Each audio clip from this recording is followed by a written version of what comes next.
puder, leia comigo, acompanhe aí Salmo 96, a palavra do Senhor nos diz assim: cantem ao Senhor um novo cântico, cantem ao Senhor todos os habitantes da terra, cantem ao Senhor, bendigam o seu nome, cada dia proclamem a sua salvação, anunciem a sua glória entre as nações, seus feitos maravilhosos entre todos os povos, porque o Senhor é grande e digno de todo louvor, mais temível do que todos os deuses.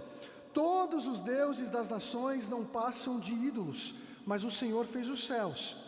Majestade e esplendor estão diante dele, poder e dignidade no seu santuário.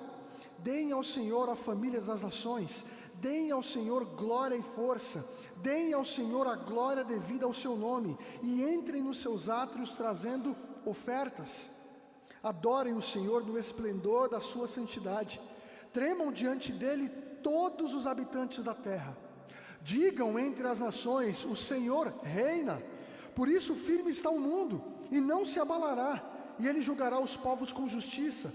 Regozijem-se os céus e exulte a terra, ressoe o mar e tudo que nele existe. Regozijem-se os campos e tudo que neles há. Cantem de alegria todas as árvores da floresta.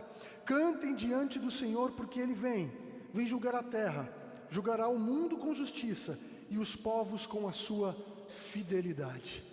Abaixe a sua cabeça, vamos orar ao Senhor e pedir para que ele possa falar poderosamente ao nosso coração. Pai eterno, nós já cantamos a Ti, ó Pai, e essa é a forma, uma delas, que o Senhor nos concedeu para que nós possamos, diante uns dos outros, reconhecermos Sua grandeza, declararmos em alta voz aqui o quanto o Senhor é bendito, majestoso e digno de todo o nosso louvor, ó Pai.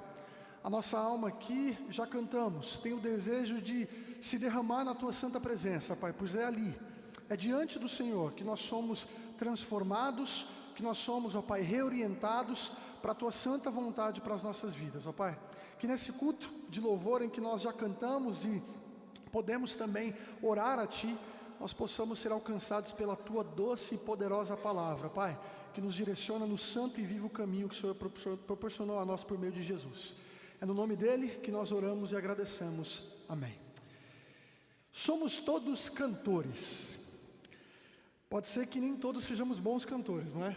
Talvez muitos aqui tentaram e continuam tentando, e até que o Senhor venha, buscará um dia deixar sua voz o tanto quanto aprumada e afinada, não é?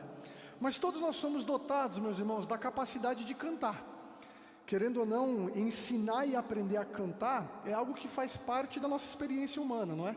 Talvez você se lembre de canções na sua jornada de vida que marcaram o seu desenvolvimento. Talvez você tenha músicas que seus pais cantavam para você quando vocês eram bem pequenininhos. Ou os pequenininhos que estão aqui presentes têm as canções prediletas que os seus pais cantam. E as canções nos acompanham porque é uma maneira da gente poder fazer o quê? Expressar os nossos afetos, não é? Se você está feliz, você canta. Se você, muitas vezes tem aqueles que, talvez na juventude, numa desilusão amorosa, já apelou para desabafar por meio de cantos aí fora, né? Quem não ouviu aquele famoso sertanejo sofrência, que você escuta e fala: poxa vida, meu coração precisa de alguma forma. Tem alguém se entregando aqui já, a irmã Érica aqui. Mas a gente muitas vezes usa o quê? As canções para expressar coisas que com palavras a gente não consegue. Pelo menos não palavras que vêm de nós, não é? Só que você parou para pensar que cantar é algo que a gente tem perdido, pelo menos o exercício que era tão comum antes. Hoje você pega seu celular, você acessa as canções que você quer, você escuta os seus cantores prediletos, mas o intuito é justamente o quê? Se entreter, ouvir e poucas das vezes cantar. Isso é nítido porque muitas vezes em nossas comunidades nós nos sentimos constrangidos de abrir as nossas bocas e cantarmos até, com o intuito de, poxa, será que se eu abrir a boca eu vou ser julgado, questionado, enfim. Mas se você fizer um retrospecto aí, talvez uma geração até dos seus pais, dos seus avós, o canto era algo que fazia parte dos nossos contextos familiares. Eu venho de uma família de mineira, do norte de Minas, quase caindo na Bahia ali, e que, enfim, culturalmente era comum você ter uma roda de viola, violão. A minha família, por parte de mãe, é muito musical, e sempre foi um costume para nós em alguns momentos do ano, nos reunimos à mesa e lembrarmos de cânticos, o tão cantor cristão dos batistas que nós gostamos. E, enfim, cantávamos ali, criávamos memórias, criávamos ali formações, até mesmo de gostos pessoais. E tudo isso é importante por quê, meus irmãos? Porque cantar, como eu disse, faz parte da nossa experiência. Mas o que tudo isso tem a ver com o que nós estamos fazendo aqui hoje? Se você não se atentou, tem tudo. Afinal, ao nos reunirmos como povo de Deus, uma das coisas fundamentais para que o culto cristão ocorra é o canto. Porque é por meio do canto que nós expressamos a nossa gratidão, o nosso louvor, aquilo que nós temos, que queremos colocar diante do Senhor, a qual só Ele é digno.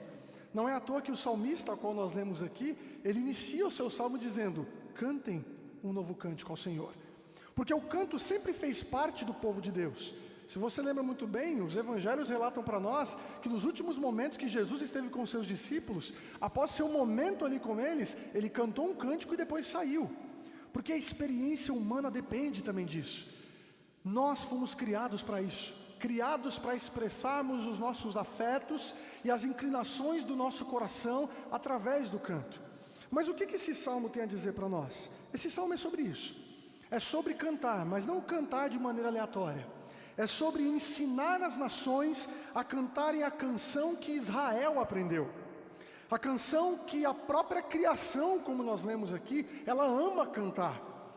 Nós aprenderemos com o salmista, meus irmãos, que todos os povos são convocados a se colocarem diante do reto juiz, o Rei dos Reis, e em louvor se expressarem a Ele. O salmista aqui nos mostra que a alegria do povo de Deus, que é expressa por canto, ela tem como intuito contagiar todos aqueles que nos veem. O canto, ele é missionário. O canto do povo de Deus é uma maneira pela qual nós expressamos, como eu repeti algumas vezes, nossos afetos, a nossa alegria, a disposição do nosso coração em reconhecer Deus como Ele é. Em resumo, eu quero propor para os irmãos aqui, através desse salmo, que o salmista tem como o intuito aqui nos ensinar que a missão do povo de Deus é ensinar as nações a cantarem da salvação do Senhor, esse Rei que reina com justiça e com fidelidade. Nosso canto não é aleatório, ele tem como intuito ensinar as nações esse canto de salvação que aponta para o Rei que reina com justiça e com fidelidade. Nós veremos isso em 3 partes, meus irmãos, e a primeira lição que nós vemos aqui é que nós devemos cantar ao Senhor, pois Ele é único, grande e majestoso. Olha o que o Salmo nos diz no início dele: cantem ao Senhor um novo cântico, cantem ao Senhor todos os habitantes da terra, cantem ao Senhor, bendigam o seu nome. O salmista, ele convoca a um louvor universal aqui. Se você vê aqui, há um tríplice chamado. Há 3 vezes uma ordenança pela qual o salmista coloca: cantem ao Senhor, cantem ao Senhor, cantem ao Senhor. Há uma ênfase dele, entendendo que é de alguma forma um vigor. A esperança que ele tem é que com vigor as nações se dobrem diante de Deus e cantem a Ele. É por isso que ele coloca para nós: cantem um novo cântico, todos os habitantes da terra, bendigam o nome do Senhor. Essa expressão, um novo cântico, ela aparece em Apocalipse capítulo 5, verso 9, quando o povo de Deus que estará diante do Cordeiro receberá em seus lábios um novo cântico. De alguma forma o salmista está apontando para nós uma realidade pela qual todos nós aqui ansiamos. Quantos aqui já não ouvimos ou até dizemos dos nossos próprios lábios: nós estamos aqui ensaiando para o grande dia em que nós estaremos como um coro celestial cantando diante do Senhor? Meu irmão, isso é esperança. Cantar é um exercício de esperança. Isso quando nós cantamos a respeito do Deus Todo-Poderoso. E é isso que o salmista está colocando para nós. Um canto que é enfatizado e um canto esperançoso, para que todos os povos da terra, sem exceção, cantem ao Deus Todo-Poderoso. Mas o que é interessante é que a ideia é que esse canto seja um canto constante. Porque se você puder ver, ele vai dizer o seguinte: cantai ao Senhor um cântico novo, cantai ao Senhor todos os habitantes da terra, cantem ao Senhor, bendigam o seu nome, cada dia proclamem sua salvação. É importante que a gente entenda que o canto na Escritura sempre esteve relacionado com a revelação de Deus. Se você puder ver, em momentos específicos da história do povo de Deus, o povo cantou. O povo, ao atravessar após o êxodo o Mar Vermelho, Assim que atravessaram, o que eles fizeram? Cantaram ao Senhor, cantaram ao Deus que os tirou da terra do Egito.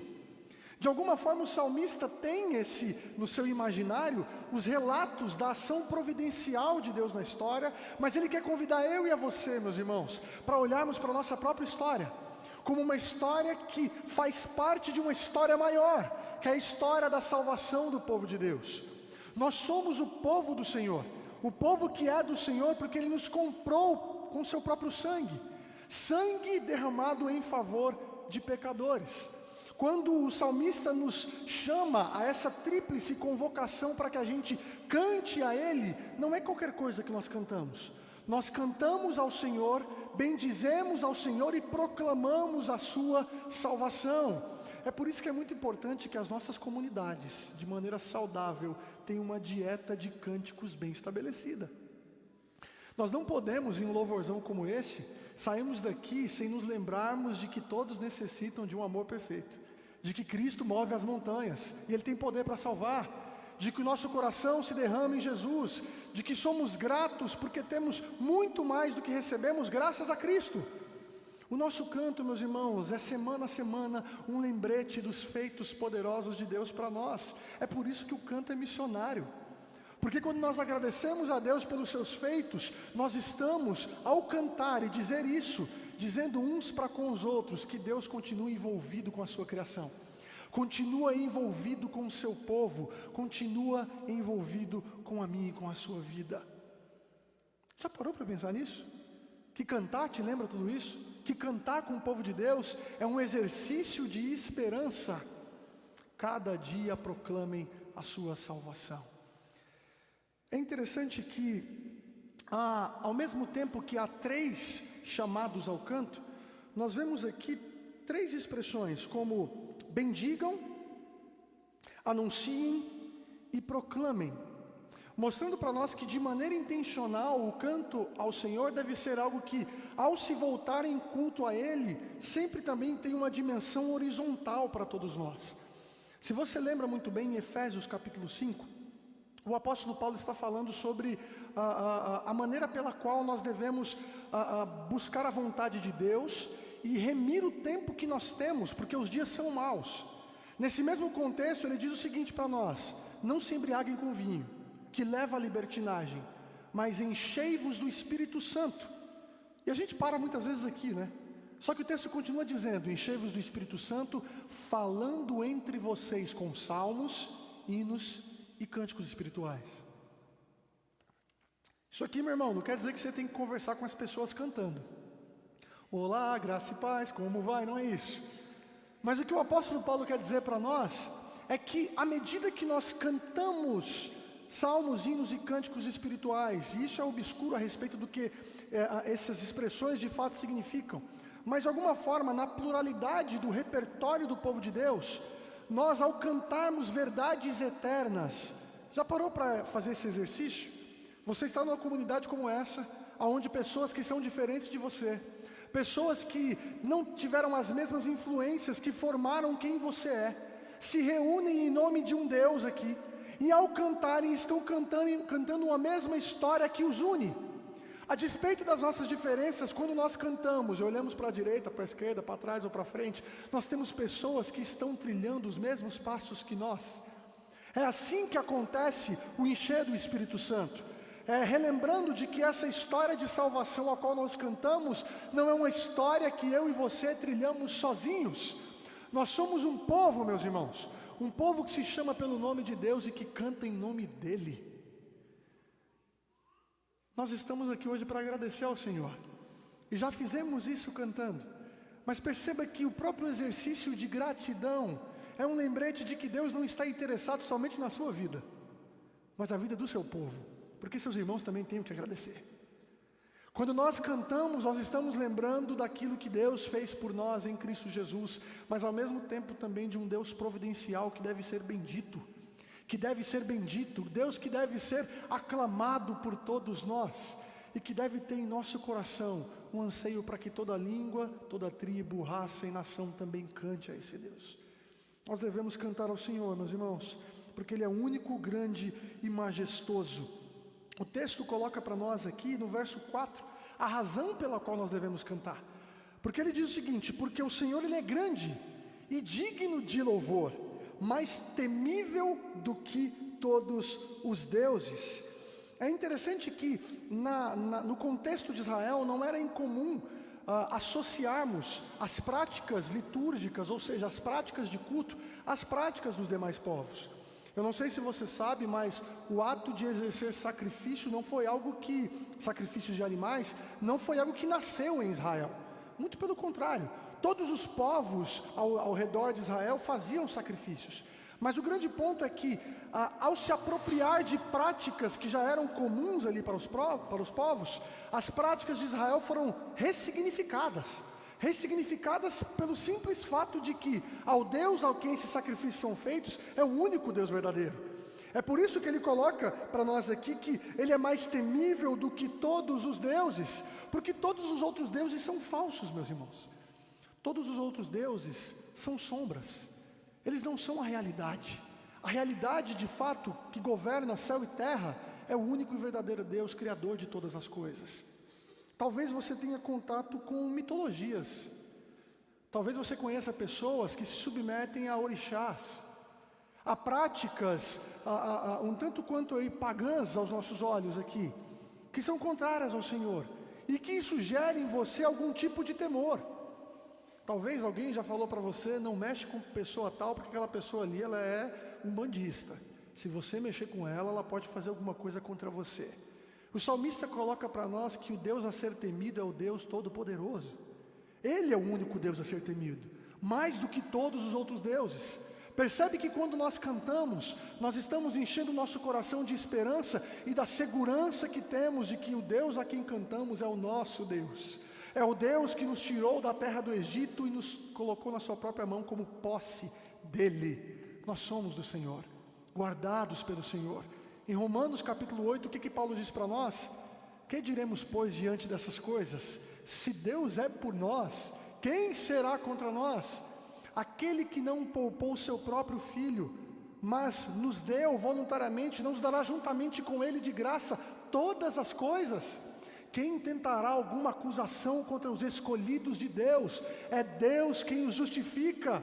Quem os condenará? É Cristo Jesus, que está à destra de Deus e intercede por nós. Meus irmãos, nós temos tudo o que nós precisamos para poder celebrar o Senhor e cantar ao nosso Deus com esperança, com segurança, com alegria, porque não há nada em ninguém mais temível do que o Senhor Todo-Poderoso. Existe alguma coisa na sua vida que te aflige? Talvez você veio aqui hoje para cumprir o repertório e o script semanal.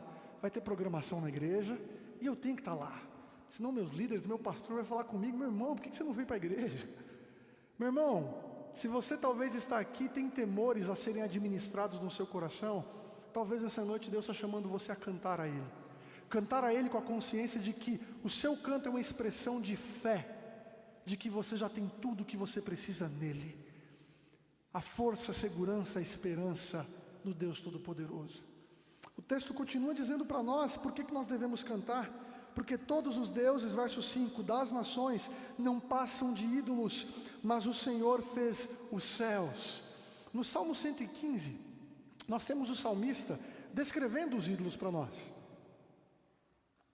Quando ele diz que eles têm boca, mas não falam, têm pés, mas não andam, têm olhos, mas não veem, e que todos aqueles que se submetem a eles se tornam iguais a eles.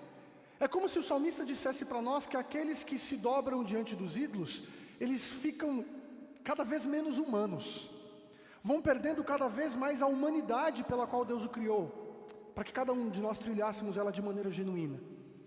Só que o Deus Todo-Poderoso, ele contrasta nesse verso aqui para nós, como aquele que criou todas as coisas. Se há uma esperança dos pagãos nos falsos deuses, eles quando caem, eles se quebram, eles são de barro. Mas o Deus a quem nós cantamos, Ele é o Deus que criou todas as coisas. Ele é o Deus que criou os céus. A ideia do salmista ao dizer que o Senhor fez os céus, a expressão Senhor aqui é aquele nome que nós não conseguimos pronunciá-lo, e que muitos têm colocado como Yahweh, Yahvé, etc. Mas é um nome que os judeus não pronunciam, mas que para nós aqui, na tradução, remete ao nome da aliança.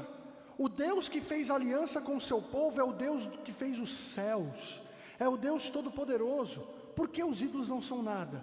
Porque de fato não são, mas eles são menos ainda pelo fato de Deus ser quem Ele é. E é isso que o salmista está colocando como mais uma razão pela qual você deve cantar, meu irmão. Talvez você chegue num culto como esse e esteja procurando razões para cantar. Lembre-se de quem o Senhor é. Lembre-se de quem o Senhor é. Lembre-se do poder que está nas mãos de Deus. Todas as coisas estão debaixo do seu poder. Ele fez os céus. Mas olha que interessante no verso 6, quando ele diz que majestade e esplendor estão diante dele, poder e dignidade no seu santuário. Esse é um texto que coloca para nós, e se talvez nós lemos aqui de maneira rápida, nós não venhamos a nos atentar o que o salmista quer que eu e você imaginemos ao pensar nas qualificações que ele faz do próprio Deus.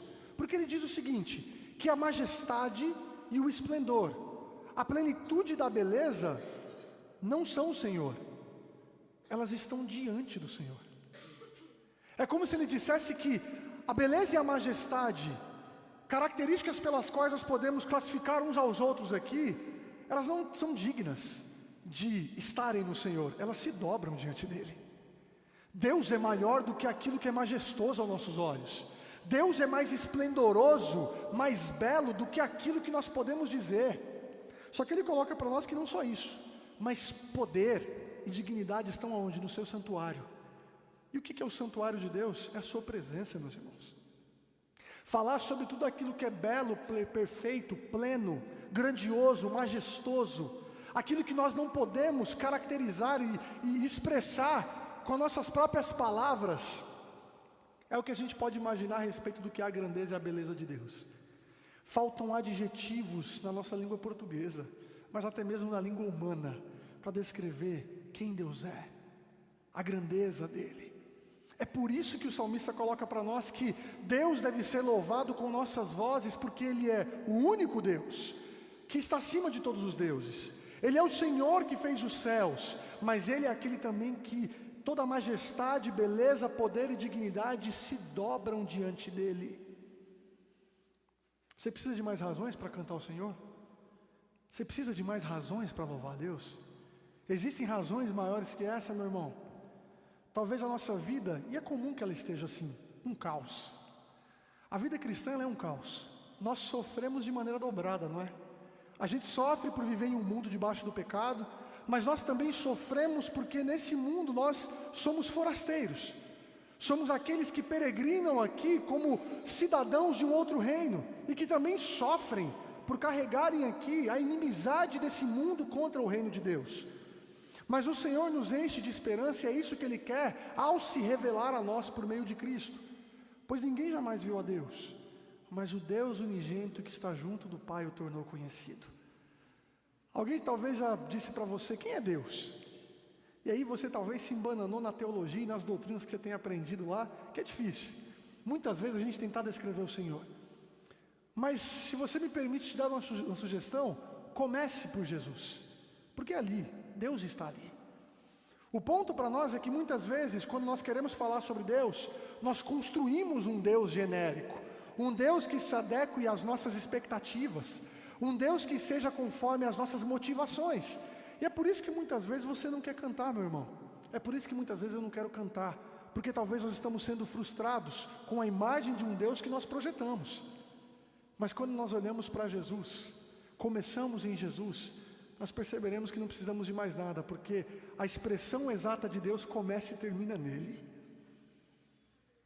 É Jesus que em plenitude se apresenta para nós, em beleza, majestade, poder e dignidade, e sendo aquele que tem autoridade sobre os céus, porque todas as coisas foram criadas por Ele, e sem Ele nada do que foi feito se fez.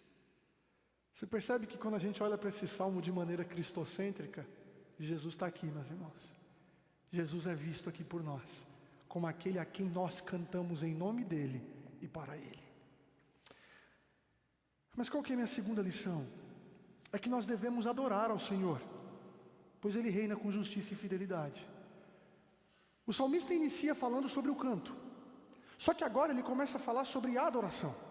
E se você puder acompanhar comigo no verso 7 até o verso 13, mas veja, até o final do salmo, mas veja o que ele coloca agora.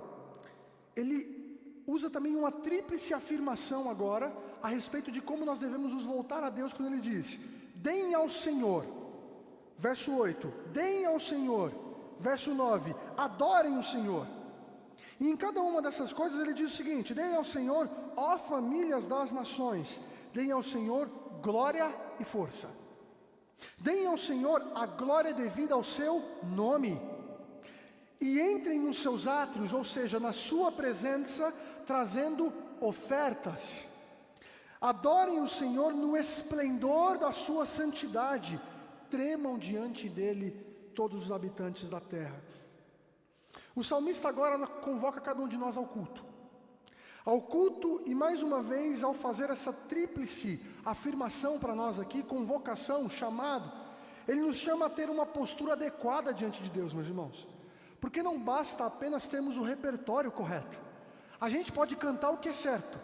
A gente pode ter a letra correta, que dignifique em meio de palavras quem o Senhor é, reconheça a grandeza dele, e seja uma expressão de gratidão, mas que não seja culto, porque não vem realmente de uma vida que se auto-sacrifica diante do Senhor. Esse é um ponto muito importante, porque em Levítico capítulo 11, verso 24 a 28, nós não precisamos ver, mas a ideia de tremer diante de Deus, a ideia de dar ao Senhor a glória e força, entrar nos seus átrios trazendo ofertas, tudo isso traz aqui um imaginário de que na presença de Deus, o povo devia se vestir de vestes adequadas.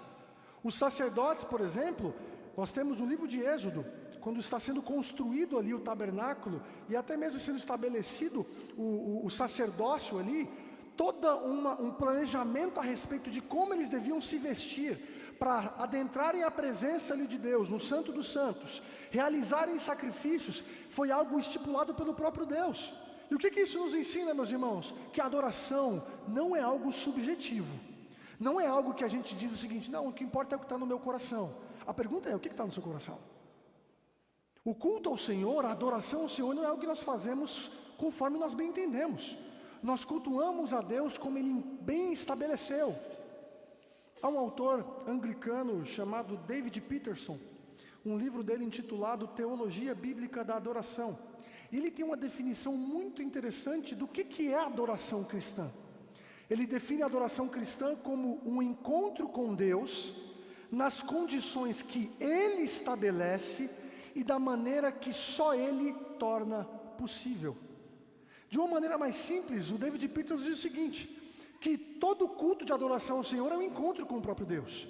Nós adoramos ao Senhor porque nós vamos até a presença dEle. Mas ir até a presença de Deus e se portar na presença dEle é algo que Ele já estabeleceu como isso deve ser feito.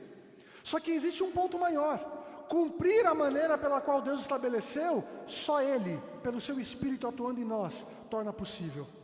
E aí vem um ponto alto para nós, meus irmãos. Um culto como esse aqui só é possível porque o próprio Espírito Santo nos conduz. Porque se o Espírito de Deus não nos conduzir, nós nunca conseguiremos cultuar ao Senhor da maneira que Ele é digna. É por isso que Ele coloca para nós: tremam diante dEle, tremam diante do Senhor. Em Filipenses capítulo 2, Paulo diz que nós precisamos desenvolver nossa salvação, porque é Deus quem efetua em nós tanto querer como realizar. É como se Ele dissesse que de uma maneira misteriosa nós estamos exercendo a obediência, mas é o próprio Deus que está atuando em nós. E por isso nós devemos desenvolver essa salvação com temor e tremor. É mais ou menos pensar que a vida com Deus, a vida diante de Deus, é o que deve trazer para nós uma consciência de que nós temos um espectador, meus irmãos, que nos assiste, que nos observa. Nós temos um público divino, o próprio Deus que nos vê. E ao nos ver, deve gerar no meu e no seu coração santo temor. Ao adentrarmos aqui, não porque essas paredes são sagradas, não porque esse chão é sagrado, não porque esse palco é sagrado, porque nada disso é sagrado se a presença de Deus não estiver aqui.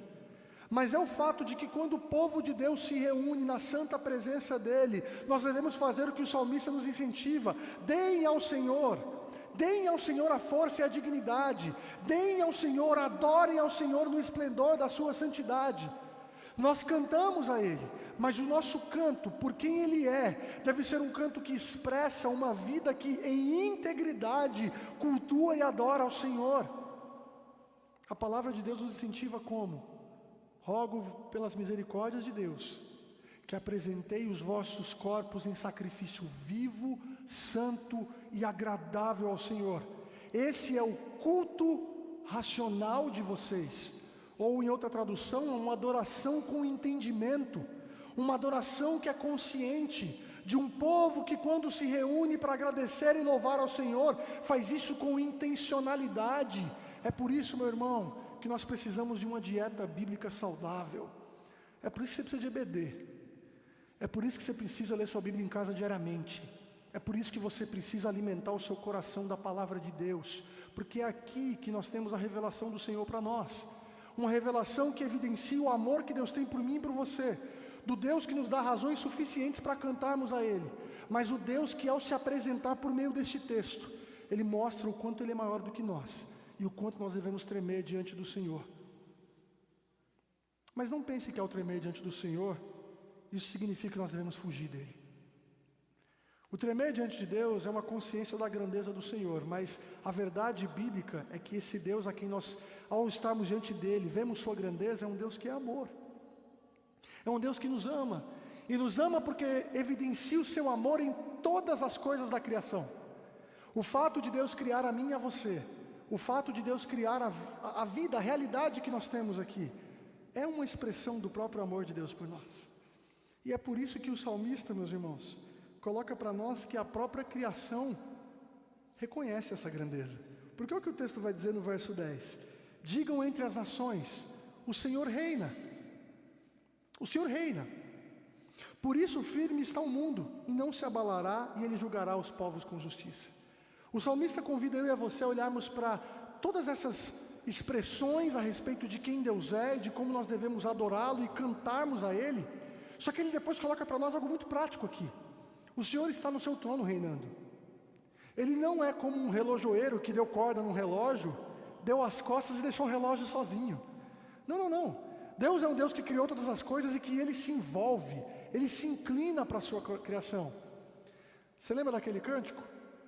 Tu és soberano sobre a terra, sobre os céus, Tu és Senhor absoluto. Tudo que existe acontece. Tu sabes muito bem. Tu és tremendo. Só que o que o refrão diz? Mas apesar dessa glória que tens, Tu te importas comigo também. O salmista estava convidando a gente a olhar para esse texto dessa forma. Porque o verso 10 ele diz: digam às nações que Deus reina, e que tudo está firmado no mundo e não se abalará, porque Ele está governando todas as coisas. Só que é interessante saber que Ele é aquele que virá para julgar tudo. Ele virá para realmente vir aqui trazer a sua justiça. E justiça, meus irmãos, na Escritura, ela não tem apenas um entendimento de o exercício da lei, como se a gente pensasse que justiça tivesse como sinônimo apenas dar o veredito de quem está dentro e quem está fora. Você já ouviu no filme, né? Não vai subir ninguém. Não é isso que Deus vai fazer. Mas o ponto para nós da justiça aqui, muitos estudiosos nos dias de hoje entendem que a ideia de justiça é uma face contrária da moeda que também tem do outro lado shalom, paz. É como se o exercício de justiça do Senhor fosse a forma pela qual Deus vai trazer ordem, paz, plenitude e harmonia para todas as coisas. É por isso que em Apocalipse capítulo 21 nós vemos que não haverá mais choro, não haverá mais morte, não haverá mais nada daquilo que a velha criação marcada pelo pecado coloca sobre nós. Ou seja, esse anseio aqui do salmista, de que o Senhor virá para julgar a terra, por mais que talvez ele mesmo não tivesse a dimensão disso, é um anseio que nós temos pela vinda do nosso Redentor. O anseio que nós devemos ter para que o Senhor venha dar um jeito nesse mundo, meus irmãos. Eu retomo ao ponto inicial. O que é cantar para nós? É expressar os nossos afetos, os nossos sentimentos, a gratidão, a esperança, tudo aquilo que nós temos, por saber quem Deus é. Nós devemos chegar diante da presença dEle e adorá-lo pela sua dignidade. Mas nós não podemos nos esquecer que nós devemos adorá-lo porque Ele reina. E como um rei todo-poderoso, Ele não exerce seu reinado de maneira leviana. Deus reina com justiça e com fidelidade. E a criação testifica isso, porque o texto vai começar a dizer que, verso 11, regozijem os céus e exulte a terra. Agora ele não fala mais dos habitantes, agora ele está se voltando para toda a criação, todo o cosmo, todo o universo. Regozije e exulte ao Senhor. Regozijem os céus e a terra, ressoe o mar e tudo que nele existe. Regozijem-se os campos e tudo que neles há. É um convite do salmista para que os animais, para que toda a criação se dobre e se volte ao Deus Todo-Poderoso. E ele continua dizendo, regozijem-se os campos. Já viu o campo regozijar, gente? Já viu o campo se alegrar? E tudo que neles há, cantem de alegria todas as árvores da floresta. A depender dos filmes que você assiste, você vai ver que a gente tem até a ficção mostrando para nós como é que isso pode ocorrer. Mas a grande verdade é que o salmista está mostrando para nós, no final das contas, eu estou convocando para que todas as nações cantem ao Senhor, mas não há como chegar diante de Deus e achar que as nossas vozes são suficientes para reconhecerem quem Ele é. Tudo louve ao Senhor, tudo cante a Deus, porque o Senhor é aquele que reina com justiça e com fidelidade. Meus irmãos, isso tem que alegrar cada um de nós. Quando os passarinhos cantam, eles estão louvando ao Senhor. Quando você contempla a beleza da natureza, é uma expressão e um lembrete de que eles também estão se voltando em toda essa glória e imensidão a Deus. Quando você viaja, se você tem esse costume de pegar a estrada, de ver vários campos bonitos, aquele céu ensolarado, tudo isso é um lembrete de que a criação também aponta para o Senhor. Os céus proclamam a glória e o firmamento anuncia as obras de suas mãos. Um dia fala ao outro dia a respeito do Senhor e da sua beleza. Deus está reinando, e por mais que não aparente para nós o reinado de Deus, eu e você precisamos nos lembrar disso, das maravilhas do Senhor, daquilo que Ele fez por nós. É por isso que o salmista colocou lá no verso 3, anunciem a sua glória entre as nações, e os céus proclamam a glória de Deus. Quando nós falamos para as pessoas a respeito de quem Deus é, nós precisamos falar a respeito de um Deus que está envolvido com tudo e com todos. Não é um Deus que apenas lida com pecadores, mas lida com a sua criação, lida com tudo e com todos. E essa criação regozija, celebra e também louva ao Senhor. Só que ele termina dizendo o seguinte no verso 13: cantem diante do Senhor, porque Ele vem julgar a terra, julgará o mundo com justiça e os povos com sua fidelidade. Adorar, meus irmãos, ela é uma resposta à revelação de Deus. É por isso que eu e você precisamos da Escritura, porque o Senhor se revela a nós, e somente assim nós iremos responder de maneira adequada, pela capacidade que o Espírito nos dá de fazer isso. Só que a gente não pode esquecer que nós estamos cantando diante do Senhor com uma esperança escatológica. Você já ouviu a expressão escatologia, não já ouviu? Escatologia significa um estudo das últimas coisas. Uma esperança escatológica, em outras palavras, uma esperança que não é apenas que seus problemas sejam resolvidos aqui agora. Talvez você tenha dívidas para pagar, talvez você tenha um casamento que precise de ajuda, e que você entenda que se acontecer isso, você será feliz. Você não será, meu irmão, porque a plenitude da alegria que nós ansiamos não está aqui. Por mais que a graça de Deus nos alcance no nosso casamento, na criação dos nossos filhos, no nosso trabalho, em todas as dimensões da nossa vida, nós não iremos desfrutar de uma alegria plena aqui. É por isso que nós, ao nos voltarmos em canto e adoração ao Senhor que reina, nós devemos ansiar para que Ele venha julgar a terra com justiça e fidelidade. E esse texto é interessante porque ele coloca a criação falando sobre isso, porque a criação também anseia para que isso ocorra. Paulo coloca para nós, no mesmo texto que nós já referenciamos aqui, capítulo 8 de Romanos, de que a natureza geme como em dores de parto, para que os filhos de Deus se manifestem. Porque quando os filhos de Deus se manifestarem, isso diz respeito ao quê? A quando o nosso Senhor Jesus voltar. nós seremos glorificados e seremos testificados diante desse mundo que o odeia como povo dele. É nesse momento da história, o grande dia do Senhor, que as nações serão dobradas diante de Deus e que a natureza será liberta da escravidão do poder do pecado. Quando nós ansiamos para que o Senhor venha, nós ansiamos para que Ele dê jeito no mundo que é mau. E é por isso que a gente tem que cantar. É por isso que você tem que cantar, meu irmão. Porque o canto da igreja nunca é um canto isolado na história. Ele é nada mais nada menos do que como se fosse uma pilha de dominó, que de geração em geração vai proclamando e proclamando a esperança da vinda do Rei, até o grande dia onde nós não cantaremos mais com esperança, porque não vamos precisar mais de esperança. Nós cantaremos em amor ao Deus que nos ama e que veio resolver o problema que está ao nosso redor e também em nós. O canto dos remidos diante do grande Rei, essa é a esperança que eu e você devemos ter. O salmista, ele fala de algo que ele anseia, mas que ele não viu. Todos os habitantes da terra não cantam ao Senhor. Todas as famílias das nações não cantam ao Senhor. E isso é fácil de testificar, porque talvez você tenha pessoas na sua casa, na sua família, vizinhos, amigos, conhecidos, que não cantam ao Senhor. Pessoas que você que entende a respeito da realidade, o que está envolvido, que o mundo é como é por causa do pecado, e que alguém já deu a sentença no mundo quando morreu no Calvário e ressuscitou ao terceiro dia. Você tem isso e sabe de que a esperança virá até você, mas essas pessoas não. É por isso que quando o salmista convoca cada um de nós a cantarmos aqui, ele não tem em mente apenas um canto que termina no domingo, meus irmãos, que começa às 18 horas num culto e que termina por volta das 7h30, 8 horas, semana após semana. Ele não tem intuito um culto como esse, como o único local onde nós cantamos, apenas porque faz parte do culto que você está acostumado a fazer. O salmista quer que nós lembremos que cantar é sempre se preparar para a missão. Cantar é sempre recalibrar o nosso coração que insiste em estar descalibrado.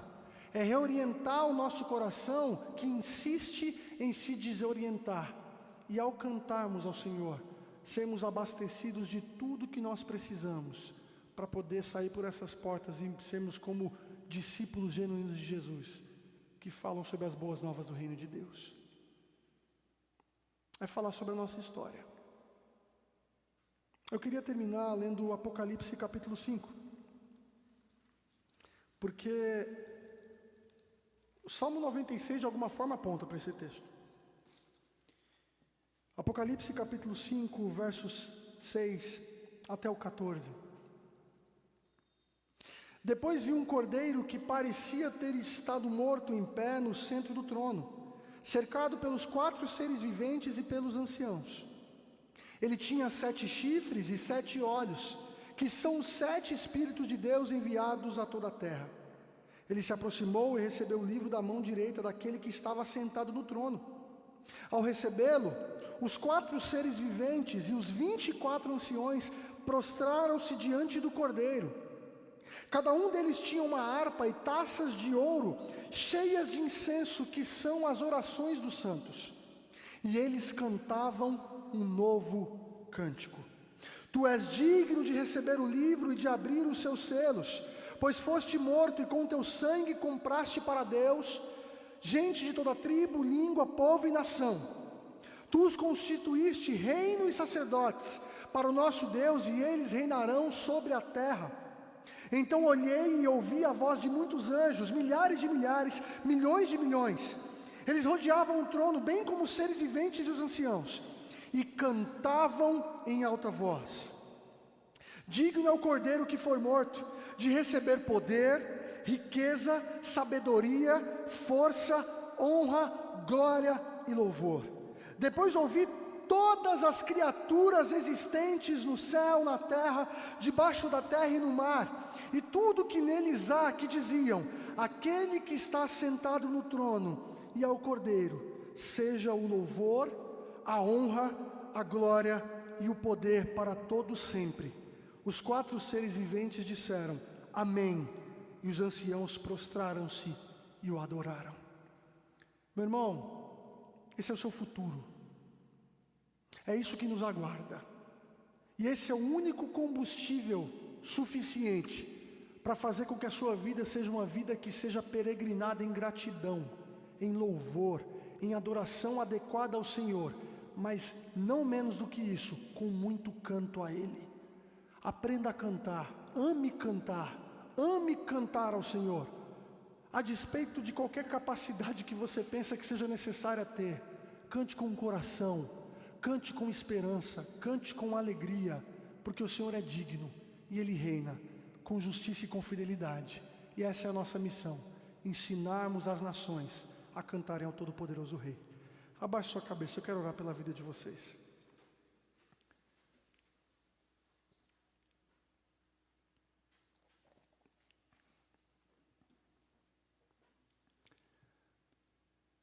Pai eterno, nós o bendizemos, ó Pai, reconhecemos a Tua grandeza, a Tua majestade.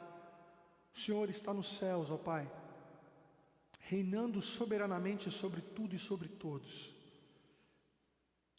Santificado deve ser o Teu nome sobre nossas vidas, ó Pai. O Teu reino deve vir até nós, assim na terra como no céu, ó Pai. Que a providência do Senhor que nos dá pão, que concede às nossas necessidades, ó Pai, suprimento, que nos livra de todo mal e que perdoa as nossas dívidas, ó Pai, continue a encher o nosso coração de tudo que nós precisamos, para sempre e sempre, ó Pai, cada dia, proclamarmos a Tua salvação por meio de canto. Que as nossas reuniões, os nossos cultos, sejam ambientes, ó Pai, em que a celebração seja uma marca nossa. Uma marca que nós expressamos isso de maneira vívida, de maneira alegre, regozijando de fato, através do nosso canto, ó Pai. Um canto que é sinônimo de missão, um canto que fala a respeito do Senhor, um canto que fala a respeito das Suas maravilhas, um canto, ó Pai, que fala a respeito dos Teus feitos poderosos, um canto que nos lembra da Tua grandeza, do Teu poder e da Tua majestade. Pai, nos ensine a cantar, e que essa comunidade seja uma comunidade marcada por ser celebrante, por ser uma igreja que canta ao Senhor, e que à medida que façamos isso, ó Pai, nós venhamos, ó Pai, proteger o nosso coração da incredulidade, proteger o nosso coração do desânimo, proteger o nosso coração de tudo aquilo que ainda nos aflige, do engano do nosso próprio pecado, e que ao nos enchermos de esperança e da certeza da Tua volta, nós sejamos desde já gratos, ó Pai, por saber que o Rei que é por nós, um dia virá julgar a terra com justiça e com fidelidade. Esse é o Deus que cuida de nós, e a Ele que nós, ó Pai, regozijamos no nome de Cristo, o Senhor é este Rei, o Todo-Poderoso que se revelou em Cristo Jesus, e que nós ansiamos, para que no grande dia, diante dEle, o Cordeiro Santo, o Cordeiro Imaculado, o Cordeiro que também ruge como um leão, que é o leão da tribo de Judá, receba de nossas vozes a adoração genuína que nós podemos dar a Ele, que é merecedor de todas as coisas. É no nome do nosso Senhor e Salvador Jesus Cristo que nós oramos e agradecemos. Amém.